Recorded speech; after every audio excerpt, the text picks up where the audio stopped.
Welcome to the Actually You Can podcast. I'm Miff Galloway, a performance coach passionate about supporting ambitious and high-performing women just like you who know they have untapped potential just waiting to be unleashed. If you're looking to massively up-level your performance in all areas of life, you've come to the right place. My goal on this podcast is to take you beneath the surface so you can connect with yourself on a deeper level while providing you with valuable insights and the tools necessary to navigate life's challenges and go after your goals with strength, clarity, and wisdom. If you're ready to uncover the truth which lies underneath so you can recognize your powerful feminine leadership style, pursue your goals unapologetically, and thrive in every aspect of your life, hit the follow button and get ready to explore the incredible possibilities that lie within you. Together, we'll uncover your next steps in achieving peak performance, because actually, you can. Hello, everyone, and welcome back to another episode of Actually You Can. For today's episode, I have the absolute pleasure of speaking with retired United States Army Captain Rich Ingram, who is a keynote speaker and an ultra-marathon endurance athlete. Despite losing his arm in combat during his first deployment, he didn't let the Army write his story. Rich challenged policy to become the first amputee to commission as an Army officer, where he served 3 more combat tours. Rich now works as an inspirational and motivational speaker who performs powerful presentations with a message of perseverance and resilience. Welcome to the show, Rich. It's so wonderful to have you here. Hey, thanks for having me, Miff. Really looking forward to it. And so there is no doubt that you have a tremendous amount of resilience. And so what do you see as resilience, and what are some qualities of someone who is resilient? So number one, I delineate perseverance and resilience, and I think perseverance leads to resilience. And I always joke that I'm not the smartest guy, and so one of my traits is I just don't stop. I'm gonna keep bouncing back up, and I think that when you do that, you end up learning things along the way, and then that's how you become resilient, right? Because resilience is coming back out better, after traumatic events or, whatever the situation may be. But you're never going to get there if you just don't show up, So I think that's the number one thing, is you have to just continuously show up and be ready for the fight. And so have you always had that knowledge about yourself where you're like, what sets me apart is my ability to show up? Or was there a particular event that made you realize that that was a skill that you had? Tell me more. No, yeah. So I use it lightly, but losing my arm, that was a kind of a blessing in disguise for me. My mindset was completely stuck in a fixed mode before I lost my arm. I knew what I was good at and knew what I liked doing. And, but rarely did I try new things. I didn't want other people to see me fail.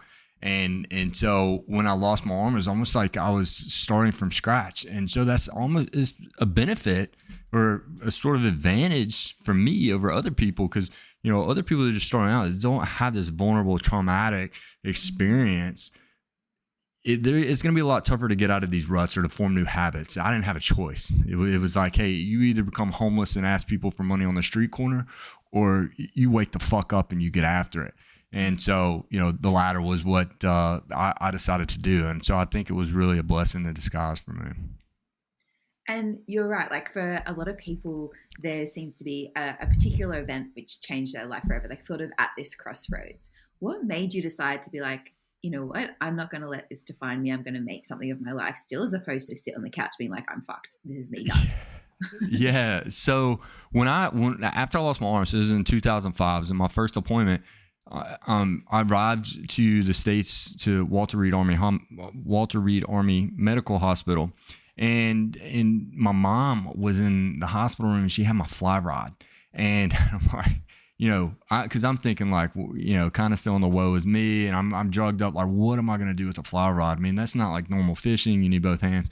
And so my cousin a few days later took me out on the front lawn, and he was like, hey, let's try this. And I was so excited, and I started trying, and it wasn't long before I broke down in tears, because it was another thing that I identified with that had been taken away.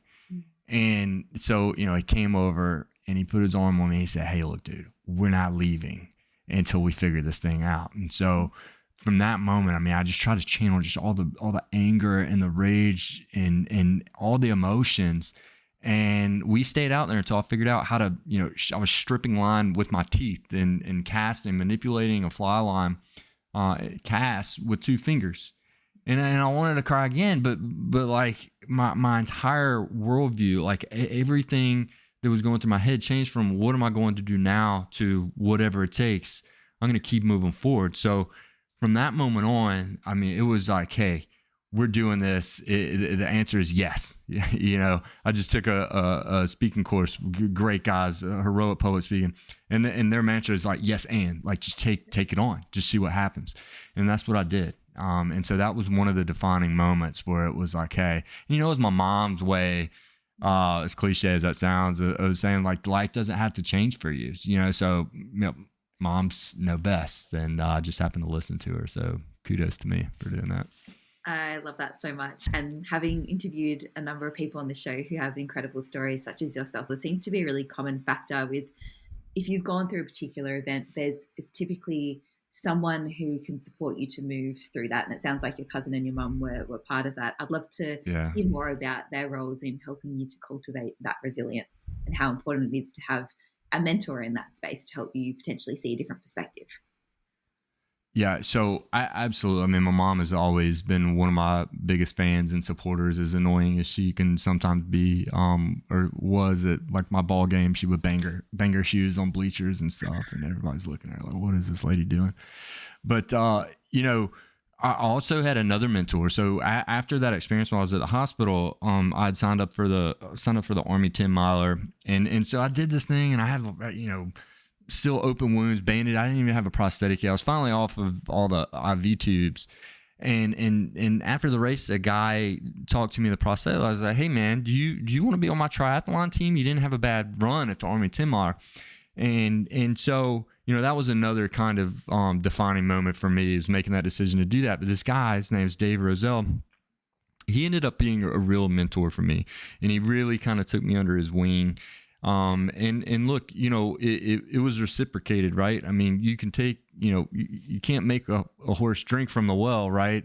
So it was, it wasn't easy, but having that support network, everybody thinks of the military and they watch too much Rambo thinking that like, oh, I can tough this out on my own. And that couldn't be further from the truth. And thankfully, I think we're getting into a culture where men are, saying like, hey, this is, and that's what we need. We need more leaders in that sphere to like kind of take down that wall that men think they need to like walk around like apes and beat their chests in some, solo environment. And that's not the case. And so I was just really fortunate to have the family and a number of mentors, but Dave was just one of the first ones in that traumatic period. And when you talk about that, the first thing that comes to mind, David Goggins is someone who, if you talk about discipline, resilience, people are like, yeah, that guy's got spades of it. And I think you're right. I think there's people who have copious amounts of this skill, but I also think there's some resourceful ways and unresourceful ways to do things as well. And I think, yes, he's an incredible example of those traits. And I also think for the majority of the population, we're not wired that way. And so people go, that's what discipline and resilience is. I'm not that, then I'm just not disciplined in resilience. What would you say? Do you think there's degrees of resilience and perseverance in your sense, or does it look a particular way, or can people express it in different ways? Well, I think it's expressed in different ways. One, I try not to label things. But two, that brings to mind something that my dad and I actually were having a conversation last week. I'm in the process of writing a book, and one of the lessons that he taught me growing up came back this last week, and I'm in my 40s, and he's like, "Look, son, there's no easy way. You just have to put in the work." And I'm not trying to be David Goggins, but David Goggins, he wasn't always the way he is now either, right? Like he reached a point where he said, "This is not who I want to be." And just like anything, even when you talk about leadership or athleticism, Major League Baseball players, those guys didn't just show up to the field, like 4-star generals didn't just show up to the battlefield and be like, oh, I'm an amazing leader. They had to start somewhere, and they made a decision, and they honed their craft. And so regardless, it doesn't matter if it's leadership, perseverance, resilience, you have to start somewhere, and you're going to fail, and you're going to suck at it. Right. And that's okay. For me, it was just different because I had a traumatic event, boom. And I was starting anew. For everyone else, it has to start with habits. That's the only way that you can make a change and transform, because transformation is only going to occur from those habits that you build, which is more difficult when you're, just a random person saying, hey, look, this is where I want to be. Like David Goggins in his mind hit bottom, and then he honed that craft. Mm-hmm. And so that's what I think the difference is, and what we all have to realize is that, when I talk about habits, I'm not James Clear Atomic Habits or any, I fail all the time. I mean, I love my morning routine, but guess what? Like sometimes like a baby might wake up in the night and I have poopy, and then I don't feel like getting up, and that's okay. So we're kind to ourselves and say, hey, you know what? I'll try to get it during the day, but if not, I'll get it tomorrow morning. And then I'll keep showing up. That's the biggest thing, is like, be kind to yourself, know that you're going to fail, and be okay with that, and then keep going. But what happens is we mess up, and then we're so down on ourselves that we skip the next day because we think, well, we're just not cut out for this. We need to try a different way. That's not the case. Just keep doing it. Yeah. And I love so much about what you said just then. I think a lot of people go, well, I've lived a good life. Like nothing seriously bad's happened to me. Great. That's good. You don't need something terrible to happen to you to be motivated to live a really fulfilling life and one that's full of resilience. I like to say to my clients, like, at any point in time, you can decide that your today is your rock bottom. Your current standard is your rock bottom. And that's what you can choose to build on from there. And I also love what you shared in terms of habits. And I love James Clear. And again, I find he's awesome. Yeah. I find the challenge with habits sometimes is people, to your point, go like stuff up one day, then they go, this isn't for me. I'm not any good at this. And I find in those situations, being really connected to my values and purpose helps to drive through and help me to get back on the horse. And I'm curious to understand from your point of view, what role does purpose or your values play in your version of resilience and how you display resilience? So I think purpose is probably the majority of it, right? And that takes many different forms. We don't just live one purpose, right? And I always kind of say, hey, if you were to drive out of the gas station this evening and get hit by a Mack truck and can never walk again, would your purpose stay the same? And if it wouldn't, then maybe take a deeper dive, peel the onion back. Maybe you're onto something, because generally what happens is we not necessarily confused, but our purpose and our passions, or our purpose in what we're doing is they're intertwined, right? And so, for me, when I was a soldier, that's what happened to me. I mean, I spent my entire life trying to figure out what I wanted to do up till I went in the military at 19, and I found love, I found guidance. I was just before then a supernova with no compass, and so I got into a lot of trouble, and so when I found that soldiering is what I wanted to do for the rest of my life, and then a bomb, like in an instant, takes all of that away, I was crushed. And not that that's not going to happen if you don't, even if you have a strong purpose, you're still going to be crushed, but you're at a different level. You're not going to fall as low. And so that for me, so like, for example, I would say one of my purposes is being a father. And so I was running, I did a 100-miler in Colorado 2 weeks ago in Leadville, and I remember, and for me, and I'm not lying about this, like, there is no point in me that ever says I'm going to quit. Like, you're going to have to carry me off unconscious. But when it gets hard, what I tell myself is, how do I want to show up for my children? Do I, because if I missed a certain cutoff, then I wouldn't get a buckle, and or whatever, because you can miss cutoffs, right? Like, if you're going too slow, they're like, hey, you're done.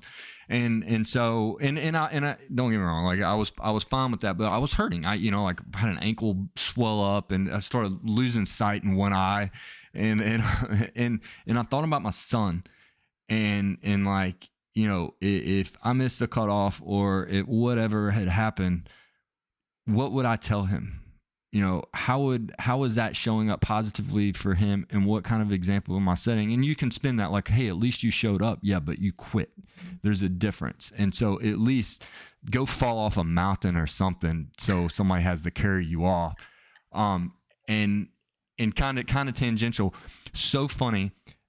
So when I got back from Colorado, I have 3 children. 2 of my children, they were sprinting around the house saying, I'll never quit.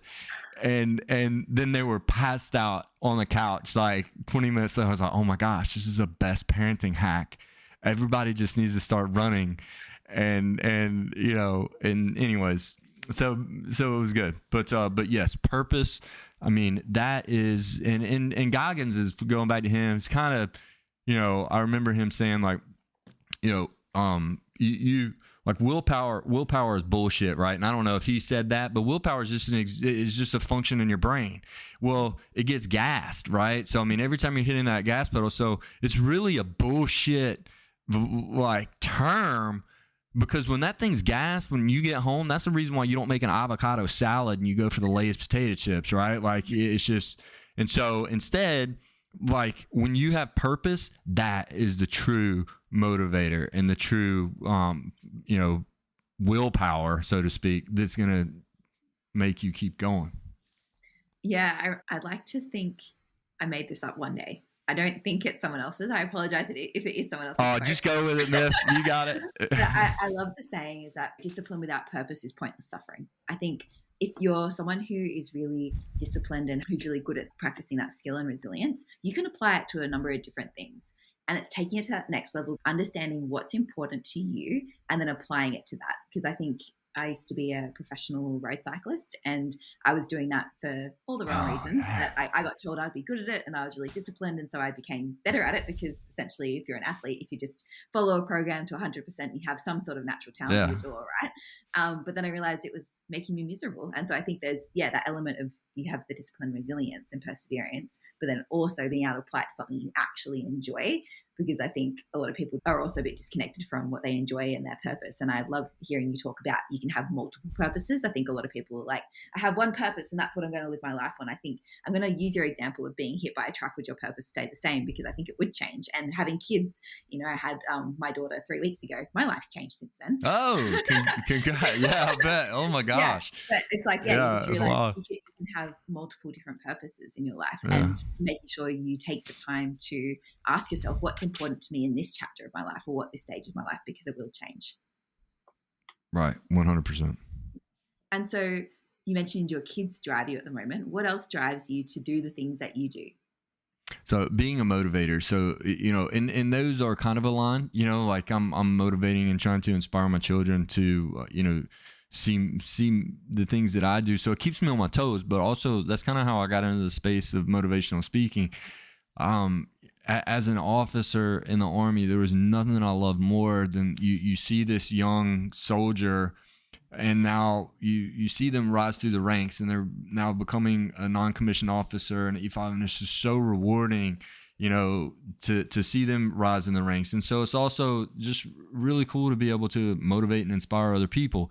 And so it's a dual purpose in that it keeps me on my toes, in that I always tell myself like, hey, I have to maintain, because if this is what I'm doing in space, or I'm trying to say like, hey, this is how you do this, or you need to do this, and I'm not doing it, there's like a little bit of a gap there. So it also helps me. And look, I'm no saint. Like, for example, I mean, I'll eat pizza like it is about to be, kicked out of America. I'm not the best nutritionist, but you're human. But by the sounds of it. Yeah, exactly. But that's another reason why I enjoy ultra marathon.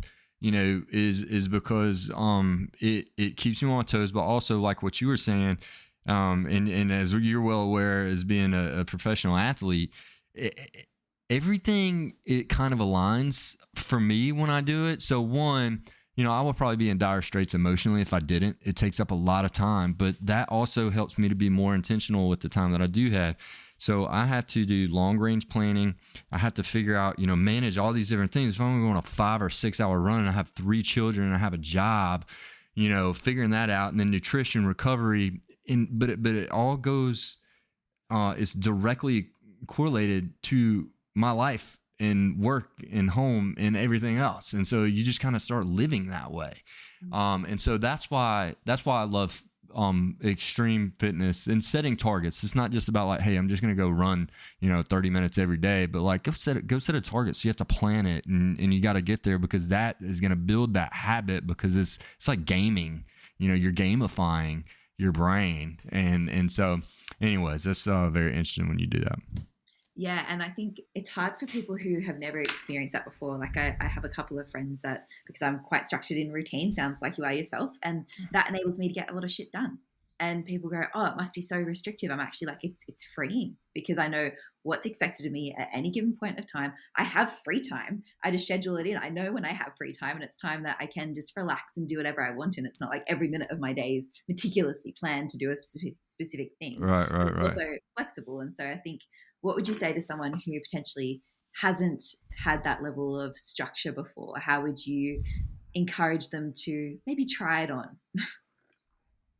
So, I'll tell you, your structure is way better than mine. So I'm probably like some of those people, but again, I found a workaround. And what I always try and do is find out when is the target, right? So like if we're talking about running, when is the race? Or okay, I have a talk to a different, some folks that I'm going to have to do more customization of a talk, which, I don't really do often, but if it's a space I'm trying to get into, okay, well, when is that? When does that need to be done? And then I'll work my way backwards, and that's how I work my plan. So, because again, I don't want to say lazy, because I probably run 60 to 70 miles a week. So that's probably not the best thing. Humans are lazy. Humans aren't lazy by default. I feel like we're always looking for the easy things. So we're going to do hard stuff. We're going to look for the easy way to do the hard stuff, right? Well, and so I think that's what I do, right? Like, so for me, at the end of the day, it's okay, because there's a difference in being busy and being productive and providing value. So, I don't need to work 80 hours a week if what's providing me the most value is, providing motivational performances to corporations or whatever. Okay, well, let's focus on that. And then the other things, can I outsource, like what are there diminishing returns, or do I need to bite the bullet and do those things? And when do they need done by? So my bottom line is, for people that are having more trouble with that structure, try and come up with a deadline to do backwards planning. Gamify it yourself is what I'm saying. So like when you show up to work every day, if you're in some mundane job, you need to figure out a way to gamify it and say like, by the end of the day, I want to have this done, or by the end of the month, this is what I'm trying to do every month, and then backwards plan. And so that way, you can literally keep track of like your progress, and you can see your progress every time you do something. Like James Clear's example again is like perfect. He has like the gym clip, like put a gym clip in a jar, you take it out of a full gym clip or whatever it is. And so I think that gamification is something. I mean, we have addictive personalities, right? We want to see things, like a visual example of things getting better. So that's how I would do it. I love how you called out looking at the end first. I support a lot of clients with goal setting, and the first thing I say is we start with the end in mind. Where are we going? I liken ourselves to having a GPS in ourselves. We don't know what plan to create unless we know where it is exactly, very specifically where we want to end up. The more specific we can be, the better. Like your running example, I don't just want to do 100 miles. I want to do it in a specific time. And what time is that? Because that's going to have a different plan as opposed to you just want to finish it, right? There's a different game you play if you want to finish versus if you want to win. Right. Yeah. Absolutely. I mean, and that's even when you're trying to figure out if you're in this situation where like, hey, I want to do better. Okay. Well, sit down and say like, like who do you want to be? Like literally, who do you want to be? Forget who you are. Who do you want to be? I mean, it could be Superman. I don't know. Okay. All right. Then like what traits does that mean? Like, what does that mean I have to do? And then backwards plan to like build to become Superman. I mean, in your eyes. So, it takes so many different forms. That's a really great example too. And this is a Tony Robbins quote. I haven't made this one up myself. He says, the strongest force in the human personality is the need to be consistent with how we perceive ourselves. Something along the lines of that. And to your point, we are going to act in congruency with how we view ourselves, in other words, our identity. And so if you set a goal to be a specific person, like you said, Superman, you can list out all the ingredients and it's like, cool, I want to be and embody that. And I think that's really true for developing any sort of quality or trait. And so I'd like to look at that through the lens of resilience and how you support people to develop what I love that you term raw resilience. So first of all, what is raw resilience in your eyes, and how do you start to develop raw resilience in people? So the first part being raw is that you have to be honest with yourself. So I think we're stuck in a culture of we always compare ourselves to others. So whether that's you're starting out running, you're starting a new business, you've brought a new product to market, and you're looking at the other folks that have done the same thing, and theirs has taken off quicker than yours, and you think, I've bitten off more than I can chew. You know what? Forget that. You look at yourself and you take stock of who you are, what you have right now, and then you come up with the plan of where you're going. So, you need to figure out what space you're in right now, where you want to be, and then you come up with that plan. But it all starts with being raw and honest with yourself, because too many times we lie. We're going to look at our websites and we're going to say, oh yeah, this is awesome. Hold on a second. You like criticize yourself. Maybe it's not. Maybe there's some more work. Just because you made it doesn't mean it's great. Take the criticism that people are giving you. And so that's the first thing of being raw is, removing your ego and being real. And then, the resilience part, that framework is kind of, it's set up in a 3-step process. And so one, it starts with finding your purpose, and then it's changing your mindset. So your mindset, we're looking at growth mindsets, and then we're looking at processes. And that process is identifying challenges that align with your purpose and immersing yourself in those challenges. And what ends up happening when you do that, so for example, let's just running, because this is so easy to do. I'm going to say I have a 100-miler at this point. And there's going to be something that I'm doing every single day to get me to that point. It doesn't matter what happens during the day. The baby wakes up in the middle of the night, projects due, customers need things. I'm still going to do something to get me towards. And what it does is it starts raising my emotional threshold. And so I have to be intentional in everything that I'm doing. And so when all these other things occurred out of nowhere and I think things are going awry, I don't have time to sit and sulk about how shitty things are, or time to rest on the laurels of my big wins. The only thing I have time for is just keep fucking going.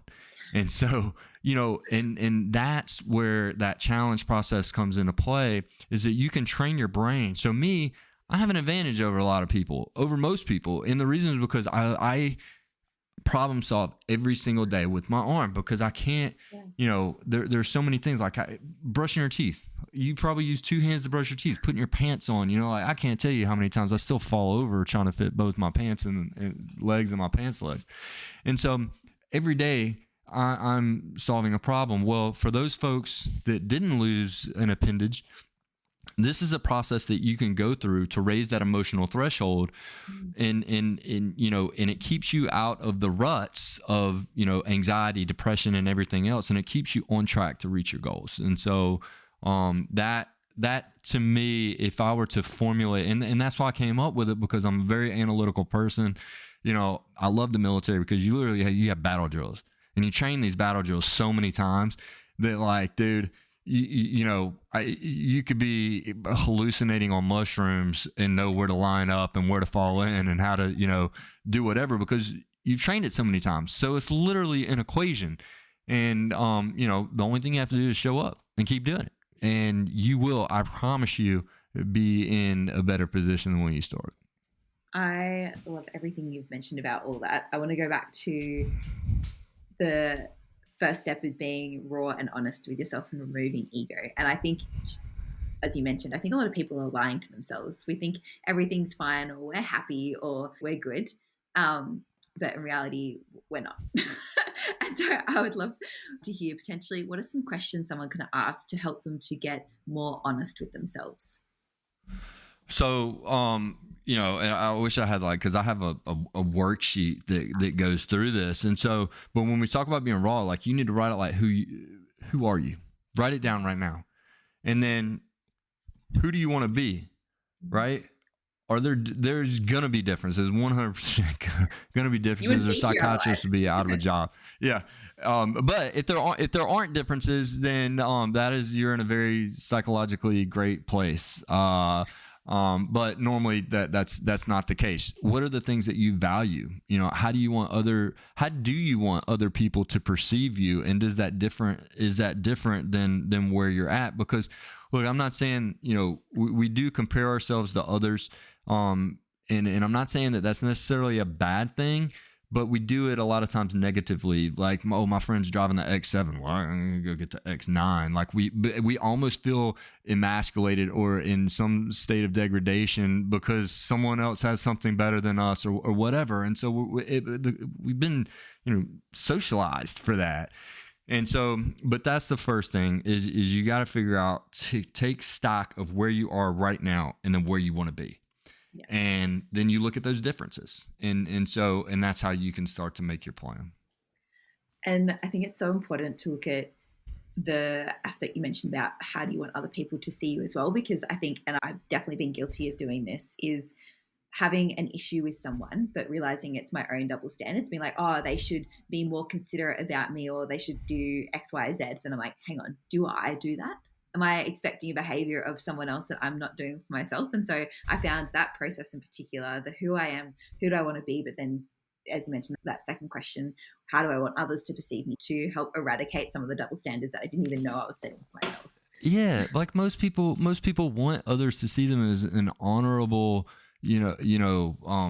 a person of integrity and that is calm and collected. And so many people think they're calm and collected, but wait until they get into Austin, Texas traffic. That's not true. And so that's what I mean by raw. It's like, yeah, off the top, we're gonna be like, yeah, like I'm that. No, you're not, dude. You're not. Like, let's just be true. So that's where you start. Yeah. And I know even for myself, if I've just done a big presentation or something like that, I need to wait a little bit until I get feedback from someone. I think it's like also acknowledging that for humans in general, if someone's going to give you a feedback or if you're going to give yourself feedback, it can be uncomfortable if you're not used to it or if you're in a bit of a vulnerable state. So make sure you're open and receptive to it as well. Don't go asking for feedback off the back of a heated argument about something, or if you're feeling really down in the dumps today about something, it's probably not the best idea.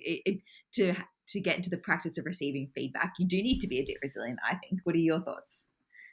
Yeah, 100%. So I'm absolutely guilty of exactly what you just said, of saying, oh, I accept feedback. I want criticism. Then when it comes in, I'm not being mean to the person, but I'm like, oh, well, I did that because of this. Oh, well, I had to do that because of this. So I'm calm and collected when I say it, but hold on, dude, just shut up. Shut up. You ask for feedback, let that person finish and just take it They don't need to know. Nobody needs to know your excuses. And so I found myself in that trap, but that again is being raw. Yeah. But criticism is, positive. Yeah. How I'm not going to get into semantics, but criticism is amazing. But don't take it from one person, right? Like you can fall into a trap pretty quickly if you're going to reach out to the masses. And one thing that I've learned just through talking with some other folks, one tool that I've seen and learned is that people will post on, maybe it's LinkedIn. Hey guys, what do y'all think of this idea? And then see what you get, and so that's just a way to like kind of feel your audience and your network out, to see what you can, and because they're always going to do everything in a kind manner. Nobody's going on LinkedIn like going to start shunning you. But if you're truly looking for criticism, that's one of the ways as well. But you just have to be careful if when you're saying that you are one way, like, dude, again, peel the onion back and see how it smells. I like that. And, I think you're right with LinkedIn. It's a professional platform. I definitely think you go there, test ideas. If you want to be criticized or be roasted, go to Facebook. That's probably the best way to do that. But I also think, like, if you look at feedback and criticism, like anything, it's a suggestion. I like to liken it like you go, I'm going to try on this T-shirt, see how it feels. If it doesn't feel good, I'm just going to take it off. But I think if you get any sort of criticism / feedback, however you want to call it, I think it would be a disservice not to consider it, because a lot of people can also share with you some blind spots which feel fucking uncomfortable. If you get some feedback that's really uncomfortable, chances are you probably need to hear it. So I would say, yes, it is uncomfortable. Try it on, then make the conscious decision once you've tried it on if you're going to keep it on or throw it out. Yeah. And I mean, and you put all this work into things, and then people are going to come back and blast you. Yeah. Guess what, man? That's what you asked for. Yeah, you could cook the most delicious roast dinner and someone just won't like roast dinner. It's fine.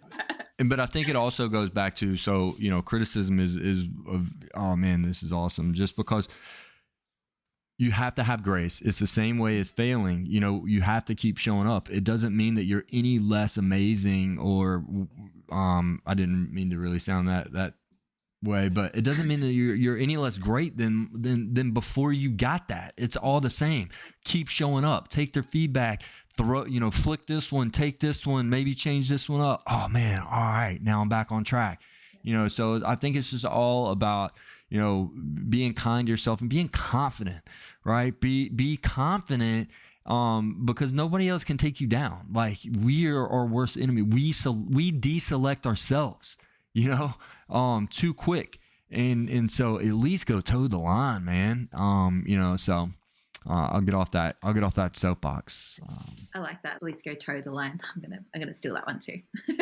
And when you mentioned about resilience, you mentioned that you use your purpose to set a goal, and then you have daily challenges. I haven't actually looked at sort of, I guess, the pursuit of goals in terms of having daily challenges specifically related to that to help boost your emotional threshold. I think that's a fantastic way to look at things, because I personally believe that resilience is resilience, and your ability to overcome hardship. If you do that in the gym, for example, that translates to life outside of the gym and all that sort of stuff. But I hadn't really thought about it in terms of, if you have a goal, what little challenges can you set yourself every day to help build that emotional threshold to do the hard things? How did you? Tell me more about that. Well, so one, you know, that's just a method. My primary method would be exactly what you just said: getting in the gym. Because what we're trying to do is we're trying to introduce or continue, and that's why fitness is so amazing, is because when you go in and you do that, and I mean, you can't get one more rep, but you're just screaming and you're like, yeah, until your arms can't move, or you start getting black around your eyes and you're about to pass. That drive, and then you rest and you do it all over again.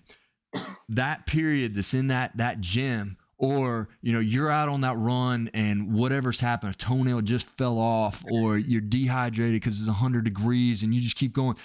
You are training your mind to be in a more resilient state and to adapt. So when these things that you don't plan for occur, all they are is just another part of the day. And so that's what I've always said, is that, you know, pains and gains are equitable. And as soon as we realize that all of these pains and failures and you know, points of anxiety, and whether you're in a depressive state, there's not one clinically sane person that hasn't ever felt that in their life. Once we understand that what's going on in our head is normal, dude, your emotions just lost their power over you. They're great. Like, don't get me wrong. I think Chad Wright, I love Chad Wright. He's an old SEAL, and he you know, he tells this story about how, you know, he had one leader, they're getting shelled and they're under fire, and he's just running around barking orders like a chicken with his head cut off. And then there was another leader, he was just on the radio and he was calling for air support. He relied on his training. He had the same emotion. They both were feeling the same things. Everybody was scared, wondering if they're going to die, but one relied on his training and just boom. So, you know, they lost their power over him because that guy knew that it's just part of the process. Yeah. And so, you know, for me, when I talk about gamifying daily, I use fitness. I mean, that's what, there's not one day that I'm not doing so. Right now, I will say, since I just got done with 100, I had like I had the ligament reconstructive surgery a while back, and my foot and ankle swole like a grapefruit. Mm. And so my coach is like, all right, we're going to take a few days off. So now I'm walking, And you talk about being in a negative emotional state. I know that you're aware, like from being a professional athlete or just, being in a fitness, like when you can't work out how you normally do, it is like everything I can do to hold it together right now. But that's normally what I do. And so, but also another trick is to find out, like, there's a really good book. I can't remember the author, but Keller Williams is like a American national real estate firm. They might be international now, actually. But Keller Williams started this program from this book. It's called The One Thing. And it's a 150 pages. So I'll just sum it up in a couple of sentences because they could have probably done that. Is that identify your one thing that is going to make you successful or, be able to have a positive impact. Now, I'll go even deeper, but what I always do is, okay, 3 things for me personally, what are 3 things that I need to do every single day for work? Let's just say for work. So for me, it's rehearsing my talks, writing, so creative process, and marketing. If I can do those 3 things that obviously have channeled, goals and, numbers associated with where I'm trying to go, if I can do those 3 things every day, okay, if I've done my chunk and it's 12 o'clock, I'm leaving. I mean, like, I won, like I don't have to sit in the office till 6 o'clock or 8 o'clock at night, bouncing back and forth between emails and everything else. I focused on the 3 main things that are going to make me successful in my sphere and what I'm doing. So, that's one way that you can also look at gaming it. But also, oh my gosh, I don't want to get into my organizational, method. I'm doing a talk on that, in a few weeks, but, if you can prioritize well and figure out what your main points are that are going to make you successful and block them, and then provide, whatever the data points are that you're trying to reach. And you do that every day. It's like, today was successful. Everything else is lagniappe, right? You're welcome. I did you a favor after that. So. Yeah, and I think you mentioned earlier the difference between being busy and productive. I think so many people going, my day's full and I'm always doing stuff. Like, that must mean I'm productive. It can mean you've done fuck all, to be honest. I've had much more success doing the time blocking, like you've mentioned as well, and gone, I've actually done really productive things and I feel good about having rest. I think there's a lot of people listening to this podcast right now which probably feel a bit called out. But I think you've offered such incredible insights on resilience today. I've learned a lot. I've got a whole page of notes here. I'm looking forward to applying some of these tools in my own life. I'm interested to hear from you if one of the listeners is going, okay, cool, I need to start developing my raw resilience. What's a really actionable step they can do in the next 24 to 48 hours to start to progress in that area? 24 to 48 hours. You need to write down exactly. So one, we're going to be raw, right? And we're going to find our purpose. That is the first thing that you need to do, because that is going to outline everything that you're about to do. So we need to figure out who we are right now. Take inventory, take stock of who you are. What tools are available to you? So I am a mother of 3. I am an entrepreneur. I'm whatever. Okay. Those are kind of going to be kind of fluff when you say that. But where do you want to be? They need to be numerical. Like, where do you want to be? Who do you want to be? Okay. I want to, entrepreneur. Okay. That's great. And that's an overused term, but where do I want to be? I want to have 3 million sales in revenue in a building that I own, bottom line, EBITDA, this is what I'm netting when I come home. Okay. Now, what are the main things that I need to know when I get there? Blah, blah, blah. And I'm getting a little too in depth in the goals, but, that's the first thing we have to do is figure out who we are and what is our purpose. And remember, if you're going to get hit by a Mack truck today and you are a paraplegic, is that purpose still your purpose? For example, one of mine is I'm a motivator. That's not going to change. If I can no longer walk after day, that's why I don't say I'm a runner. I'm not a runner, because I'm one jacked up knee away from not being a runner. That's not my purpose. So you have to peel that onion back, start there, and then you can work your way through the other steps, which is mindset. We got to work on having a growth mindset and our challenge immersion, working through those processes. And I love the being raw and honest with yourself as being the first step, because I also think if someone hasn't done this before, it's not like you spend 5 minutes on this and you've discovered it. you need to spend time, like uninterrupted thoughts, journaling it. It might take a couple of days. You might come back and revisit it to it, especially if you haven't done this before. So I think that's something I would add to what you shared is, if this feels hard and uncomfortable the first time you do it, just stick with it. Because if you haven't asked yourself these questions before, your brain's going to be like, no, we're good. We're perfect. I know. I wish I had my little, I have another notebook, but I wish I had my worksheet because I could be more direct in the steps and everything. But yeah, so we got to be real, and then we have to come up with our purpose. Why are we here? And what are you doing this for? At the end of the day, what is going to keep you going? What's going to keep you from quitting?